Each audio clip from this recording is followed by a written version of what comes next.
सोच से संभावनाओं तक का सफर हौसलों से होकर गुजरता है और ये हौसला देने का कार्य सीक्रेट ऑफ अल्टीमेट लिविंग जैसे प्रोग्राम हमारे साथ कर रहे हैं। मैं आपका इस प्रोग्राम में मिताली बहुत बहुत स्वागत करती हूँ। इस सफर में हर बार की तरह हमारे साथ डॉक्टर सचिन हैं। आपका मैं बहुत बहुत वेलकम करती हूँ। नमस्ते। ओम शांति। ओम शांति। पिछले कड़ी में आपने मुरली के बारे में हमें बताया। हम कई फ्रेंड्स चर्चा कर रहे थे तो किसी ने मुझे पूछा कि मुरली शब्द ही क्यों यूज हुआ। कौन सा शब्द इस्तेमाल करना चाहिए? इसके पीछे राज है। हम सीक्रेट ऑफ अल्टीमेट लिविंग में है और परमात्मा जो ज्ञान का सागर है, जो पूरे इस नाटक को, विश्व नाटक से आदि से अंत तक वो जानता है, हर एक के पार्ट को जानता है। उसने हमको ये सीक्रेट या रहस्य बताया कि जो चीज भक्ति मार्ग में चलती है ना, या जिसका गायन होता है, वो कभी तो होके गया हुआ रहता है। जैसे कि गांधी जी ने जो भी किया, तो उनका अभी हम महिमा कर रहे हैं ना, सत्य और अहिंसा के बारे में। जी जब उन्होंने असहकार की लड़ाई लड़ी जी भारत देश के लिए, तो जो होके गया उसका गायन होता है। ऐसे ही परमात्मा इस धरती पर जब अवतरित हुए, तब उन्होंने जो किया उसका भी गायन भक्ति मार्ग में चलता आया है। मतलब आपका कहने का भाव ये है कि अभी जो होता है, जब परमात्मा प्रत्यक्ष में आके जो करते हैं उसका गायन भक्ति में है। उसका गायन भक्ति मार्ग में चालू जब होता है द्वापर युग से, जब हम भक्ति करते हैं, क्योंकि हम भगवान को तब ढूंढने लगे जब हमको दुख आया। जी जैसे कि गायन है कि दुख में सिमरन सब करे, सुख में करे न कोई। तो जब हम सुख में थे तो हमको जरूरत ही नहीं थी, लेकिन जब दुख हुआ तो हम ढूंढने लगे कि वो कौन है जिसने हमको सुख दिया था। उसको याद करने लगे। तो जिसकी जैसे स्मृति थी वैसे उसने कैच किया कि परमात्मा ने हमको कभी तो सुख दिया था, तभी तो हम सुख को याद करते हैं या जी सुख देने वाले को याद करते हैं। तब हमको पता चला कि परमात्मा जब इस सृष्टि पर अभी जो युग चल रहा है, जो संगम युग हम कहते हैं, जो कलयुग का अंतिम समय और सतयुग का आदि का जंक्शन है, जो परमात्मा का वायदा है कि युगे युगे, तो हर युग में न आकर वो जंक्शन पे आता है जब कलयुग का अंतिम समय और सतयुग की आदि है। और आकर उसने क्या किया था? उसने कोई चमत्कार नहीं किया, उसने ज्ञान दिया। क्योंकि वो जी ज्ञान का सागर है। परमात्मा भी नियमों को नहीं बदल सकता। जो नियम चल रहे हैं सृष्टि का, वो नियमों के आधार पर ही परिवर्तन करता है। तो उसका जो गायन है कि वो भाग्य विधाता है। जी भाग्य विधाता माना वो भाग्य का विधान करता है। पर जी स्वयं परमात्मा इस ज्ञान को जब बांटता है, तो उस ज्ञान में इतनी ताकत है और परमात्मा में इतनी कशिश है कि जब वो ज्ञान सुनाता है तो सब लोग अपना काम धंधा छोड़कर उस ज्ञान के पीछे भागते हैं। अब ये बात इस समय चल रही है। हम देखते हैं कि जब शिव बाबा अवतरित होते हैं इस धरती पर, और वर्तमान समय दादी गुलजार तन के द्वारा चलता है, तो हम देखते हैं पूरे विश्व के लोग उस ज्ञान को सुनने के लिए भागते हुए आते हैं। तो इसी को ही किसी ने द्वापर युग में ऐसे सुनाया कि परमात्मा जब मुरली बजाते हैं, तो जी मुरली बजाते समय गोप गोपियां, इवन जो भी है गाय बैल, वो सब अपना सब कुछ कार्य छोड़कर उस मुरली के दीवाने हो जाते हैं। पूरे विश्व में हमारा जब ये मुरली क्लास चलता है तो उसमें जैसे कि खो जाते हैं, और रोज हम राह देखते हैं कि आज मुरली में बाबा क्या कहेगा, आज के मुरली की बात क्या है। तो उसमें वो सुनने के बाद वो मगन अवस्था का अनुभव करते हैं। तो ये कार्य परमात्मा ने किया था, तो उसका यादगार भक्ति मार्ग में चला। सिर्फ फर्क इतना हुआ कि जो काठ की मुरली दी है वो मुरली ना होकर ये ज्ञान की मुरली है। ओके समझने जैसी बात है कि काठ की मुरली से व्यक्ति कैसे बदलेगा। सिर्फ इतना हो सकता है कि म्यूजिक अच्छा लगता है, आप उसमें खो सकते जी हो, जी लेकिन संस्कार बदलने के लिए तो ज्ञान चाहिए ना। जी परमात्मा ज्ञान का सागर है, तो ज्ञान वो जब बांटता है, वो ज्ञान हमारे अंदर जाता है, हमारे बुद्धि के अंदर स्टोर होता है। तब बुद्धि शक्तिशाली बनती है, निर्णय अच्छा देती है। और जो मन हमारा भागता है उसको वो स्टॉप करते हैं, उसको सही रास्ते पर लेके जाते हैं। तो मन बुद्धि मिलकर फिर उस परमात्मा में एकाग्र होती है, उससे सब शक्तियां ग्रहण करते हैं, ज्ञान गुण और शक्तियां। तब वो संपूर्णता की ओर जाते हैं। इसीलिए मुरली ये गायन चला आ रहा ओके मतलब इतना रस मिलता है। आपने जो कहा कि खो जाते हैं उसके अंदर, वो है। रस यस, की अनुभूति होती है मुरली यस, से, इसीलिए इसको मुरली कहा गया यस। है। जैसे आपने निराकार परमात्मा किसी साकार तन में आकर ज्ञान दे रहे हैं, इसको मेंशन किया आपने। बहुत सारे लोग और शास्त्रों में भी लिखा हुआ है कि ऐसा समय आएगा कि परमात्मा आएंगे धरा पर। लोग ढूंढ रहे हैं कि कौन से रूप में आएंगे। साधारण तन में कहते हैं तो विश्वास नहीं होता, या कैसे पहचाने? ये भी बहुत इंटरेस्टिंग है कि एक बात तो सभी मानते हैं कि वो आएगा, ठीक है ना? जी। कब आएगा ये पता नहीं, लेकिन आएगा। वो आएगा इसका मतलब वो यहाँ नहीं है, वो अवतार लेता है। सभी धर्म वाले राज्यों के अनुसार सभी धर्मों ने परमात्मा को ज्योति स्वरूप माना है। फिर वो क्रिश्चियनिटी हो, इस्लाम हो या हिंदुइज्म हो, सभी ने उसको ज्योति माना, लाइट है। इवन वेदों की प्रार्थना भी है, तमसो माँ ज्योतिर्गमय, माना जी। अंधकार से प्रकाश की ओर ले जी। चल। तो इतना जरूर है कि वो अवतरित होता है और वो ज्ञान का प्रकाश लेके आता है। लेकिन एक बात है कि उसको अपना शरीर नहीं है, तो उसको किसी का आधार लेना पड़ता है। और वो जिस तन का आधार लेता है उसको कर्तव्यवाचक नाम से ब्रह्मा कहा गया है। अभी क्या है कि ये जो कहानी लिखी हुई है, आप कल्पना करो कि जो भी देवताएं हैं या महान आत्माएं हैं, अगर परमात्मा उनमें आ गया और वो अपने सर्व शक्तियों के साथ या वो मोहक रूप के साथ आया, पूरी दुनिया भाग के आ जाएगी। लेकिन गायन ये भी है कि वो गुप्त रूप में आता है और इसलिए बहुत कम लोग ही उसको पहचान पाते, सभी पहचान नहीं पाते हैं। ठीक है, तो बहुत कम लोग क्यों पहचान पाते हैं, ये भी गायन है, राज है। क्योंकि आप कल्पना करो कि इस समय 600 करोड़ लोग हैं, ठीक है, इस पृथ्वी के ऊपर, वो सभी का पिता है। और हमको पता है कि ये सृष्टि धीरे धीरे बढ़ती है ना। हमने देखा शुरुआत में सुख है, तब लोक संख्या इस सृष्टि की 9 लाख होती है, धीरे धीरे त्रेता के अंत तक 33 करोड़ होती है, धीरे धीरे बढ़ते बढ़ते हम देख रहे पिछले 150 वर्ष में काफी संख्या बढ़ी और इस समय 600 करोड़ है। अभी नियम भी ये है कि जो परमात्मा को पहचानेगा, जो उसका ज्ञान सुनेगा और उससे शक्ति धारण करेगा, उसको सतयुग में या त्रेता युग में आना है, बराबर है। अगर 600 करोड़ लोग उसको पहचान ले और वो सभी सतयुग और त्रेता युग में आए हैं, तो आप कल्पना करो कि क्या वो सतयुग त्रेता युग रहेगा। हाँ अभी जी। जो हालत है वो उस वो समय सेम वैसे उधर हालत। भी वैसा ही हो जाएगा। इसके लिए ड्रामा में ऐसा प्लान है, ऐसी योजना है कि सब उसको पहचान नहीं पाते हैं। पर ये नाइंसाफी नहीं है? ये नाइंसाफी बिल्कुल नहीं है, क्योंकि सबको अंत में एक बात जरूर पता चलती है कि हमारा पिता इस सृष्टि पर आ चुका है, कि हमारा पिता है। और मेजॉरिटी आत्माएं उसको स्वीकार करती है कि हम सबका पिता एक है, सबका मालिक एक है, और उसी स्मृति के साथ शरीर छोड़ के हम वापस जाते हैं। जी। और जब वो पहली बार आते हैं, हर आत्मा सुख का अनुभव करती है, उसको 3 स्टेज में जाना ही है, और हर बच्चे को पता चलना है कि मेरा पिता है, और वो उसको एक्सेप्ट भी करता है। सिर्फ हर एक का टाइम अलग अलग होता है, उस अनुसार प्राप्ति अलग अलग होती है। हर एक जी। धर्म का अपना रोल है।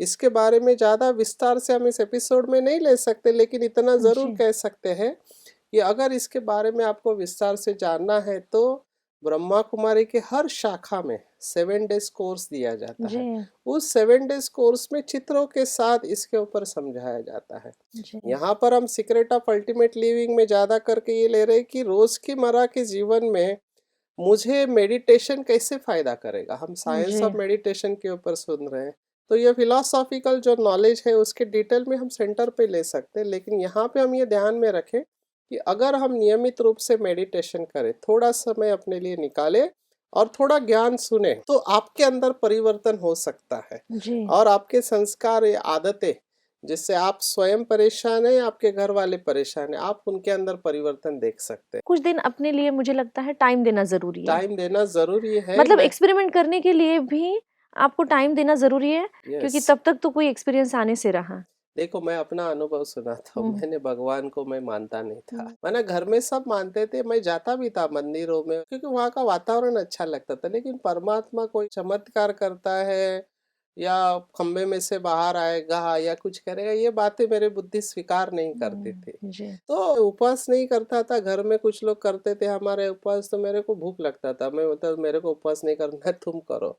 तो मेरे जैसी आत्मा, जब मैंने ये ज्ञान सुना तो मेरे बुद्धि को सोच चिंतन चला कि कितना अलग ज्ञान है। माने यहाँ पे मेरे को कोई ब्लाइंड फेथ नहीं दिखाई दिया, जी। कोई अंधविश्वास नहीं, कोई किसी के पैर नहीं छू रहा है, हार वगैरह नहीं डाल रहा है। देयर इज जी। नथिंग रॉन्ग विद जी। दैट। जी। आप किसी को सरेंडर होते हो, लेकिन मेरे को कोई भी अंधश्रद्धा या कर्म कांड यहाँ पे नहीं दिखाई दे। जी, और बहुत ये अच्छी बात बात। मेरे बुद्धि ने एक्सेप्ट किया कि ये समथिंग डिफरेंट है।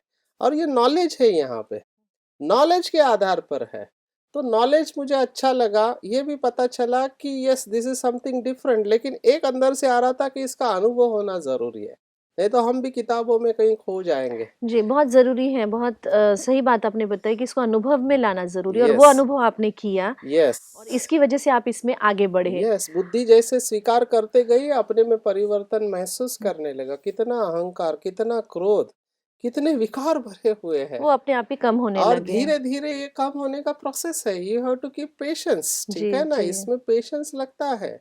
तो धीरे धीरे हम देख रहे हैं कि संस्कार बदल रहे हैं और अपने द्वारा दूसरों का भी कल्याण हो रहा है। जी, जैसे मैं अपना अनुभव सुनाते सी, I am not a psychiatrist, मैं साइकियाट्रिस्ट नहीं हूँ, पर एडिक्शन की सेवा पूरे भारत में 7,000 लोगों को ट्रेनिंग देना, कई हजार लोगों का नशा छुड़ाना, ये मेरा काम नहीं है।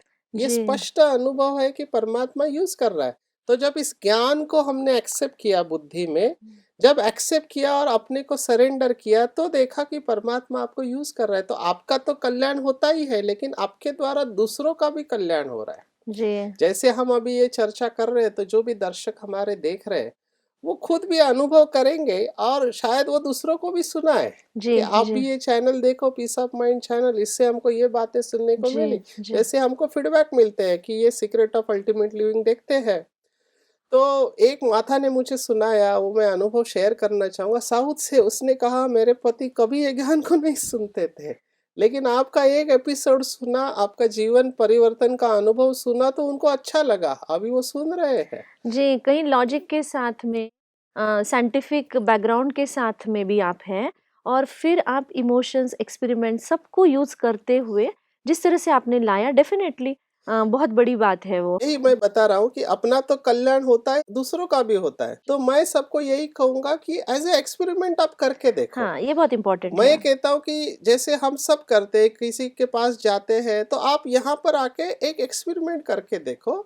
7 दिन का कोर्स करो और 3 महीना आप रोज पॉजिटिव थॉट सुनो, साक्षी जी, होके देखो और देखो कि 3 महीने में मेरे अंदर कोई परिवर्तन आया। अगर परिवर्तन आता है तो आप उसको कंटिन्यू करो, अगर नहीं आता है छोड़ दो। परमात्मा ने कहा मेरे सब बच्चे हैं, और कोई भी माता पिता अपने बच्चों से फी नहीं लेते हैं, फ्री में है, साइड इफेक्ट कुछ नहीं है, आपको कोई इससे नुकसान नहीं जी, है, जी। आपको केवल अपना समय देना है। हमारा तो अनुभव है 12 lakh student all over world, और केवल यहाँ नहीं, विदेशों में, अमेरिका, यूरोप, यहाँ पर भी लोग हैं जो इसका अभ्यास कर रहे हैं। परिवर्तन आया हुँ, तभी तो हुँ, अभ्यास कर रहे हैं ना। हुँ। तो ये अभ्यास उन्होंने किया है। जी, बहुत सुंदर बात आपने बताई। आप एक बात मेंशन आपने किया था जब आप पीछे मुझे बात कर रहे थे तो कि जैसे इतने सारे लोग सतयुग और त्रेता में नहीं आएँगे, है ना? तो कुछ ही लोग आएँगे वरना फिर यहाँ और वहाँ स्थिति एक जैसी हो जाएगी। तो मैं ये पूछना चाहूँगी कि बहुत सारे धर्म में ये बिलीफ सिस्टम है कि जो हमको मानेगा वो स्वर्ग में आएगा, अच्छा। है ना? बहुत सारे धर्म ऐसा कहते हैं। तो क्या ब्रह्मा कुमारी भी ये कहती है कि जो ब्रह्मा कुमारीज़ में आकर परमात्मा को पहचानेगा, वो ही सतयुग और त्रेता में आएँगे? इस बिलीफ को भी आप छोड़ दो। ओके। मैं ये कहता हूँ कि सतयुग में कैसे लोग होंगे उसके बारे में सोचो। हुँ, सतयुग माने एक ऐसी दुनिया है जहाँ पे कोई दुख नहीं है, लोग संपूर्ण पवित्र है। हुँ। जो क्राइटेरिया हमने देखा, 16 कला संपूर्ण, सर्वगुण संपन्न, संपूर्ण निर्विकारी, मर्यादा पुरुषोत्तम, अहिंसा परमो धर्म, ऐसा मनुष्य होगा। ऐसा मनुष्य होगा। अभी वो मनुष्य कब होगा मेरे को बताओ। मेरे को किसी ने कहा कि क्यों करना चाहिए, मैंने जी, कहा अगले जन्म में आप क्या बनना चाहते हो, उसका प्लानिंग कब होगा, इसी लाइफ़ इसी में। लाइफ में ना। यहाँ हुँ, पे हमको जो शरीर मिला है, हमने पिछले जो कर्म किए उस आधार पर अभी का जी, शरीर मिला है जी। ना। तो अभी जो कर्म करेंगे उसके आधार पर आगे का होगा। अगर आप वो क्वालिफिकेशन अपने में भरते हो, 16 कला संपूर्ण, संपूर्ण निर्विकारी, मर्यादा पुरुषोत्तम, जो भी है ना, अहिंसा परमो धर्म, अगर आप ये भरते हो और आप ये दिखाते हो, you are qualified for it. पर कई बार ऐसे प्रश्न मन में होता है ना, कइयों के मन में ये होता है कि हमको देवता ये सब नहीं चाहिए, हम खाली इंसान ही रहना चाहते हैं। यही मैं बताना चाहता हूँ, ये सवाल जब हमारे विश्वविद्यालय में जो लक्ष्य दिया हुआ है कि नर ऐसे करनी करे जो नारायण बने, और नारी ऐसे करनी करे जो लक्ष्मी बने, जी, क्योंकि लक्ष्मी नारायण सतयुग के महाराजन है। तो जी। जब ये फोटो एक फॉरेनर ने देखा, तब उन्होंने बाबा से पूछा कि बाबा ये तो हिंदू गॉड्स है। तो बाबा ने उनको कहा थोड़े समय के लिए भूल जाओ कि हिंदू गॉड्स है। मैं तुमको सवाल पूछता हूँ, जब आत्मा संपूर्ण अवस्था में पहुंचती है, कोई भी धर्म की जी, हो, तो जो बिल्कुल प्योर हो जाती है, जी, परमात्मा जी, समान, 16 कला डिग्री संपूर्ण होती है, जी, तो वो कैसे होनी चाहिए? उसने कहा कि एक तो वो सुंदर होनी चाहिए और दूसरा साथ में उसके पास किसी चीज की कमी नहीं होनी चाहिए। जी। सिर से लेके पाँव तक वो ऐसे तृप्त भरपूर होनी चाहिए, जैसे संपन्नता कि है ना? संपन्नता, उसके गले में गहने हो, हाथ में गहने हो, मुकुट हो, राजा हो, सब कुछ हो। जी, माना वो तन मन धन जन सबसे संपूर्ण होनी चाहिए। फिर बाबा ने कहा आप मानते हैं इस बात को? बोलता हाँ जरूर मानता हूँ, क्योंकि आत्मा संपूर्ण है तो प्रकृति दासी बनेगी उसकी जी, और जी, वो संपूर्ण अवस्था में रहेगी। फिर बाबा ने कहा ये लक्ष्मी नारायण आपको ऐसे नहीं लगते हैं? जी, what he was fighting was with the label Lakshmi Narayan. जी, जी, आप लक्ष्मी नारायण लेबल निकाल दो ना, पर वो संपूर्ण है ना। जी, तो यही बात है, हम ना लेबल के साथ बहुत फाइट जी, करते हैं। देवता और मनुष्य में क्या फर्क है कि देवता देने वाले हैं, वो जी, हमेशा आनंद स्वरूप, हर देवता के आगे क्या लिखा हुआ रहता है? फलाना देवता हाँ, प्रसन्न, माना वो हमेशा हर्षित मुख रहे हैं, उन्होंने वो दैवी गुण परमात्मा से धारण किए हैं, इसलिए वो वैसे बने हैं ना। जी, तो जी, जो भी व्यक्ति दैवी गुण धारण करता है वो देवता है। जी, और फिर आप उसमें जी, जाते हैं, you qualify for that, so become qualified for that. आप जी, दैवी गुण धारण तो करो। कई लोग बोलते हैं कि किसने देखा है सत्य को, हमको ऐसा भी पूछते जी, हैं। जी, मैंने कहा बराबर है, फ्यूचर हमको पता नहीं, अभी तो आप वैसे बनो, हाँ, इस जन्म में आप वैसे बनो ना। तो यहाँ पर हम वो संस्कार लेके जाएंगे ना, शरीर तो हमारा छूटना है, तो हम वो संस्कार अभी यहाँ पर भरते हैं। तो हम सबको भरना है और जी, जो भी भरेगा वो क्वालिफाई हो जाएगा। आप क्वालिफाई हो जाओ। जी। आप एक ऐसी लाइफ़स्टाइल जिए कि जिसमें आपको सैटिस्फैक्शन मिले, जिसमें आपको लगे कि आपका प्रेज़ेंट लाइफ़ आप खुश हो। हाँ। भले देवता जैसे आपने कहा वो लेबल हम निकाल दें, वो हम्म। हमको उसकी ज़रूरत नहीं है।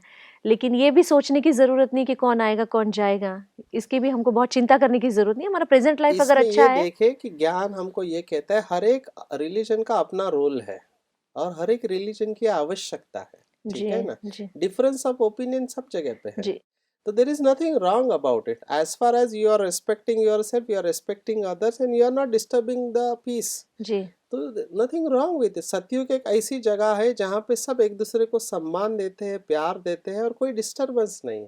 उसकी शुरुआत यहाँ से करनी है ना। जी, और परमात्मा से ही शक्ति मिलनी है आपको। जी, तो वो बातें निकाल के इस समय हम सोचे कि हर धर्म का अपना रोल है। देवता भी एक धर्म है, क्रिश्चियनिटी धर्म है, इस्लाम धर्म है, जुडाइज्म धर्म है, बाकी सभी धर्म है और वो सब अपने अपने टाइम पर ड्रामा प्लान अनुसार आने हैं। जी, तो यही ज्ञान यहाँ पर दिया जाता है। तो हम जी, यही कहते हैं कि परमात्मा ने हमको बताया कि इस समय परमात्मा से वो दिव्य गुण, क्योंकि सभी का स्रोत जो है वो परमात्मा है, उसके साथ आप कनेक्ट करो और वो शक्ति या गुण अपने में भरो, यू आर क्वालिफाइड एज जी, देवता। जी।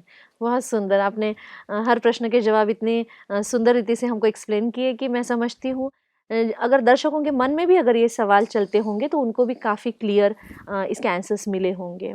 तो हम आप जिस तरह से हमको आज अभी तक मेडिटेशन का सफ़र आपने हमको करवाया है, इतना ब्यूटीफुल रहा है, मुझे अपने आप को एक्सपीरियंस हो रहा है और निश्चित ही दर्शकों को भी इसका एक्सपीरियंस होता ही होगा। हम फिर से एक अच्छा सुंदर मेडिटेशन करना चाहेंगे। हम ये मेडिटेशन करेंगे विशेष दिव्य गुणों के ऊपर, क्योंकि अभी की जो बात चली थी कि सतयुग में जो देवताएं होंगे वो मनुष्य की तरह होंगे, सिर्फ वो पवित्रता से संपूर्ण होंगे, गुणों से संपूर्ण होंगे जी, और सभी गुणों का स्रोत जो है परमात्मा है। तो उससे एक एक गुण के ऊपर हम चिंतन करके अपने अंदर धारण करेंगे। पवित्रता सबसे मुख्य है और पवित्रता के साथ बाकी सब गुण अपने आप आने लगते हैं। अपने आप को बिल्कुल हल्का छोड़ देंगे। सिर से लेके पाँव के अंगूठे तक आपका शरीर बिल्कुल हल्का होते जा रहा है, महसूस करेंगे। दोनों हाथ, दोनों पैर, छाती, पेट, पीठ की मांसपेशियां, गर्दन, चेहरा और सिर की मांसपेशियां बिल्कुल रिलैक्स। बहुत काल का अभ्यास, ध्यान स्वतः ही दो आंखों के बीच में जा रहा है और देख रहे एक सुंदर दिव्य सितारा दो आंखों के बीच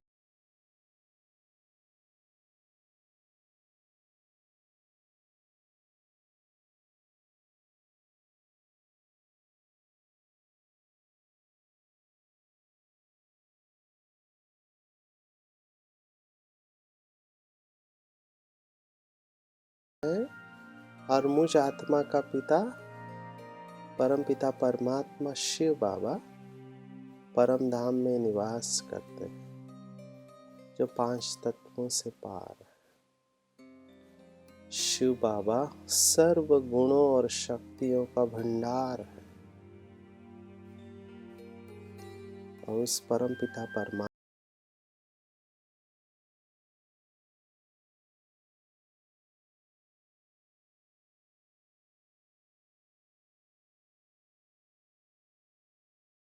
और मैं इन किरणों को अपने अंदर स्वीकार कर रहा हूँ। जैसे ये किरणें मेरे अंदर प्रवेश कर रही है, मैं शांत और शक्तिशाली होते जा रहा हूँ। मेरा प्रकाश बढ़ते जा रहा है।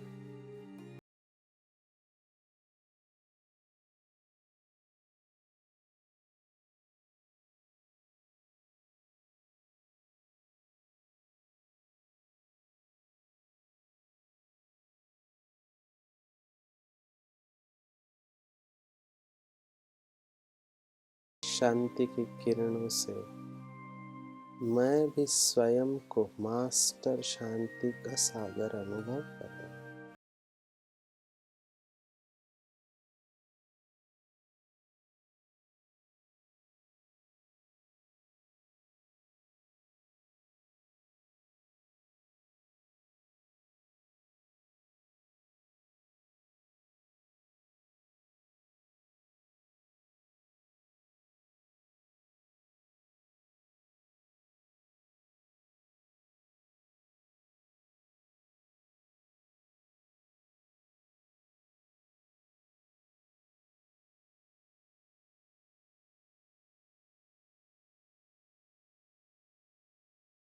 से पवित्रता की किरणें मेरे अंदर प्रवेश कर रही है और जैसे ये किरणें मेरे अंदर प्रवेश कर रही है, मैं पवित्रता की गहराई में जा रहा हूँ। मुझ आत्मा से अपवित्रता के अंश दूर होते जा रहे हैं। मैं स्वच्छ और पवित्र बनते जा रहा हूँ। एक एक दिव्य गुण और शक्तियाँ शिव बाबा से मेरे अंदर प्रवेश कर रही है। मैं अपनी सर्व दिव्य गुण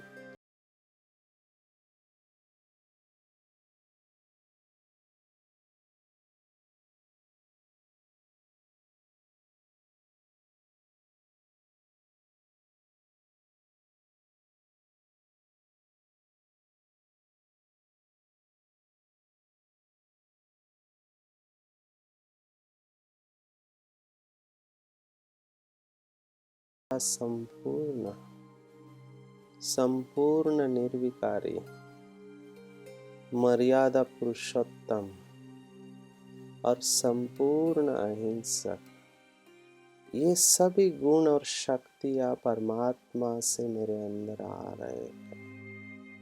मैं स्वयं को भरपूर अनुभव कर रहा हूँ। मेरा शरीर बिल्कुल रिलैक्स है और आत्मा अंदर से भरपूर है। मुझे बहुत अच्छा लग रहा है और मैं प्रसन्न हूँ। मैं ही वो देवता धर्म की आत्मा हूँ और मुझे वापस सतयुग में श्रेष्ठ कर्म करने के लिए दिव्य गुणों से और शक्तियों से भरपूर होकर जाना है। मेरी बुद्धि इसे स्वीकार करती है।